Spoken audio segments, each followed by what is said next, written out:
Hola, ¿qué tal? Gracias por estar con nosotros en este su espacio de Cultura Más. El día de hoy transitaremos en una charla que gracias a la sargento segundo, archivista y licenciada en Historia, Mónica Abigail Morales Ramírez, perteneciente al Museo del Centenario del Ejército Mexicano de la Secretaría de la Defensa Nacional, nos lleva a través de los eventos históricos que sucedieron en el movimiento independentista que llevaron a la intervención de la toma de la Hacienda del Bizcocho, hoy San Diego de la Unión, Guanajuato. Sin más, los invitamos a que vayamos juntos a escucharla. Adelante. Buenos días, soy la sargento Mónica Morales y a nombre de mi general Luis Crescencio Sandoval González, secretario de la Defensa Nacional, y mi general Juan Manuel Díaz Organitos, director general de Archivo e Historia, agradezco la invitación para participar dentro de este ciclo de conferencias y actividades del proyecto Cultura y Más, organizado por el Ayuntamiento de San Diego de la Unión, Guanajuato, en el marco de la conmemoración del 203 aniversario de la toma de la Hacienda del Bizcocho, actualmente San Diego de la Unión. La lucha de independencia fue la expresión de diferentes líderes, ideales libertarios y anhelos políticos en contra de la dominación de la corona española.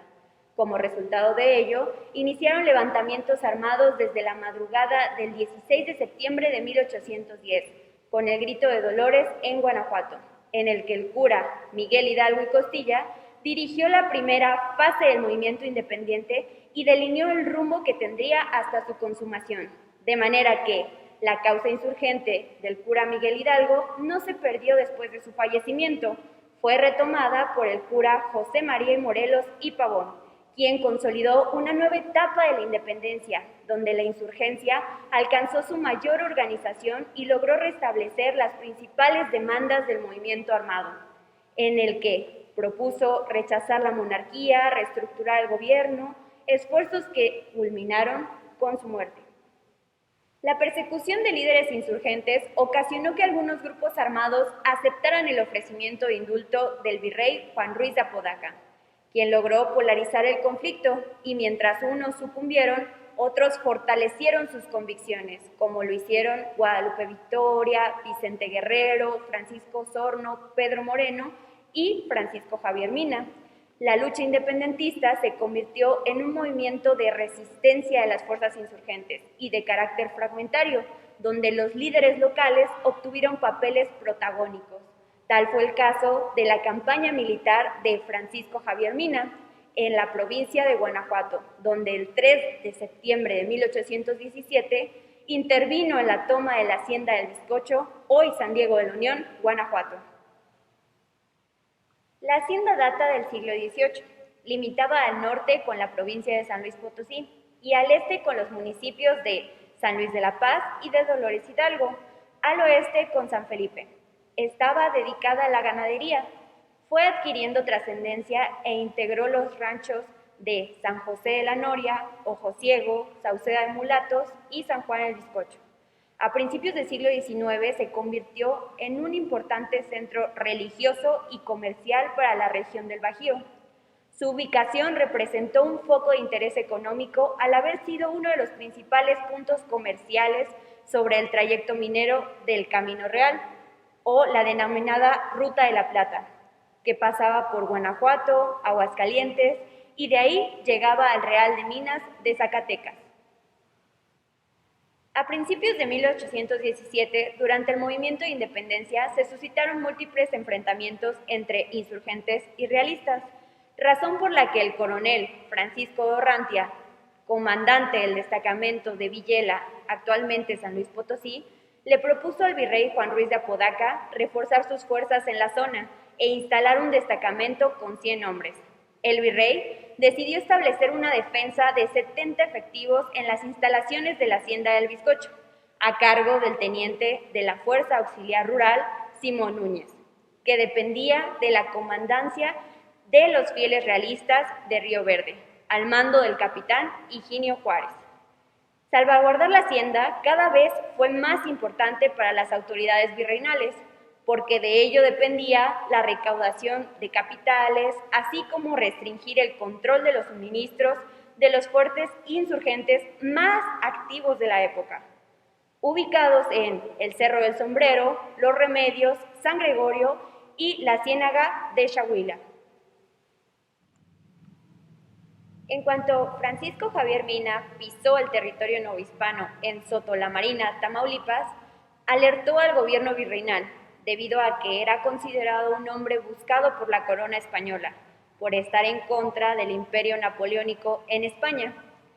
Mina se dirigió a San Luis Potosí y el virrey Apodaca tomó precauciones para desmantelar focos insurrectos y reforzar sus fuerzas en los cerros del Sombrero, San Gregorio, a donde consideraba que se dirigiría, pero finalmente no pudo evitar que entrara al Bajío y se reuniera con el padre Torres, teniente general y jefe de todos los grupos de esa zona, en los que se encontraban los coroneles Pedro Moreno, Encarnación Ortiz y Miguel Borja. La ruta que siguió Javier Mina después de pasar por San Luis Potosí fue la de la provincia de Guanajuato, empezando su trayecto en San Juan de los Llanos, debido a que en ese lugar se reunió con Pedro Moreno. A partir de ese momento, su campaña estuvo ligada a los movimientos de los insurgentes. El 31 de julio de 1817, en el Fuerte de los Remedios, las tropas de los coroneles Moreno, Ortiz, Borja y Mina fueron sitiados por el mariscal de campo Pascual Liñán, quien los replegó por días al Fuerte del Sombrero, sin agua ni víveres. Después de 8 días de sufrimiento, Javier Mina logró escapar del fuerte siguiendo a los coroneles Borja y Ortiz y aprovechó para establecer comunicación con el padre Torres, mientras que la guarnición quedaba a órdenes de Pedro Moreno. Mina le solicitó ayuda y le pidió que atacara el fuerte desde la posición de San Gregorio para abastecer de víveres a las tropas, pero el padre Torres no pudo romper el sitio y las fuerzas insurgentes se vieron mermadas, hasta que Pedro Moreno logró salir con el efectivo que le quedaba. El resto de oficiales y tropa fueron capturados y fusilados por Pascual Liñán.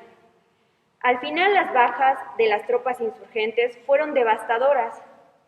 Después de la recapitulación de las pérdidas, se dedicaron a reunir recursos a costa de las grandes haciendas. Tuvieron un intento fallido en la hacienda del Sauz. Fue solamente hasta que volvieron a reunir sus fuerzas de los coroneles Borja y Ortiz que pudieron reagrupar un total de 700 hombres. En lo sucesivo, el primer objetivo de Mina fue conseguir pertrechos de guerra que le permitieran continuar en la lucha después de las enormes pérdidas que sufrieron en el sitio del Sombrero, donde tuvieron que abandonar cañones, fusiles y cartuchos. El 3 de septiembre de 1817, Javier Mina decidió dirigirse con todos sus hombres a la hacienda del Bizcocho y tomarla con las fuerzas restantes de los coroneles Ortiz y Borja. A pesar de la inexistencia de un parte de guerra, podemos deducir que Mina planeó su ataque para ingresar al Camino del Jaral, a un costado del Cerro del Cubo. Sabía que el terreno le favorecería, porque la región estaba repleta de pinos y encinos que afectaban la visibilidad de los elementos apostados en la hacienda. Aunado a esto, había tenido la precaución de observar los movimientos del destacamento y tenía conocimiento de que las fuerzas realistas eran mucho menores a su contingente. Apenas reunían 70 auxiliares rurales del ejército realista, y Mina ordenó rodear el perímetro de la hacienda para demostrar la capacidad de su combate. En esta época, antes de iniciar un ataque a una posición defensiva, como lo fue la hacienda del Bizcocho, era común enviar un emisario que les ofreciera la oportunidad de perdonarles la vida a cambio de formar parte de su tropa, en caso de rendirse, claro, pero se presume que las fuerzas no aceptaron, razón por la que Mina abrió fuego para entrar a la hacienda. Las tropas de Mina avanzaron distribuyéndose en cada acceso del casco de la hacienda, y al teniente Simón Núñez no le quedó otra alternativa que consentir las condiciones impuestas por los insurgentes. Sin embargo, no pudo salvar a 31 elementos, que no quisieron rendirse y fueron fusilados. En la hacienda del Bizcocho, Mina dejó un mensaje contundente al fusilar a más de la mitad del destacamento y tomar prisioneros al resto. Además, incendió el casco de la hacienda. Lo acontecido representó mucho más que un solo punto en su camino. De la hacienda obtuvo un cargamento de víveres y bloqueó la comunicación comercial para debilitar al ejército realista, además de demostrar la superioridad de sus fuerzas. La forma en la que tomó la hacienda del Bizcocho fue un modelo de estrategia que repitió en cada acción de la provincia de Guanajuato, beneficiándose de otras haciendas a su paso, lo que le permitió recuperar las principales posiciones insurgentes en la región y obtener el control del Camino de la Plata, con el que pudo hacerse de recursos y armamento. Después de sostener una serie de enfrentamientos, en su último combate fue en el Rancho del Venadito, donde capturaron al coronel Pedro Moreno el 27 de octubre de 1817. Al día siguiente, en las inmediaciones del rancho, Francisco Javier Mina fue aprehendido por el coronel Orrantia, quien lo llevó con el mariscal de campo Pascual Liñán el 11 de noviembre de ese mismo año, quien decidió conducirlo al Cerro del Bellaco, en Pénjamo, frente al Fuerte de los Remedios, en donde procedió a su fusilamiento.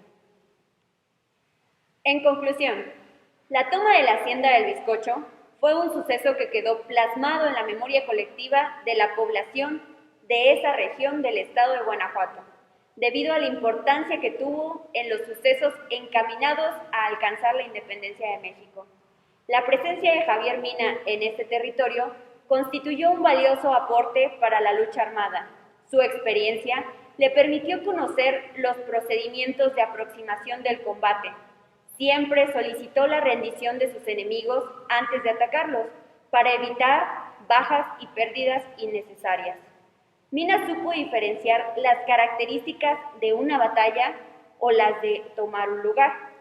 Sus maniobras y movimientos en campaña fueron resultado de un previo planeo y análisis del terreno y de las condiciones imperantes en el momento.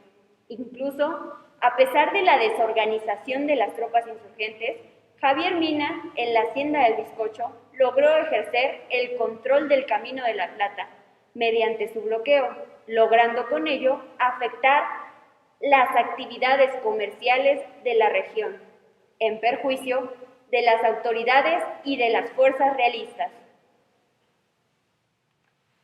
Nuevamente agradecemos este espacio cultural para la difusión de historia en el proyecto Cultura y Más. Gracias por su atención.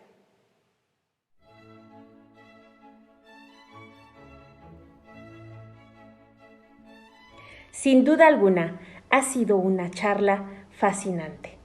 Queremos dar nuestros profundos agradecimientos a la Secretaría de la Defensa Nacional, a la Sargento Segundo, archivista y licenciada en Historia, Mónica Abigail Morales Ramírez, así como al Museo del Centenario del Ejército Mexicano.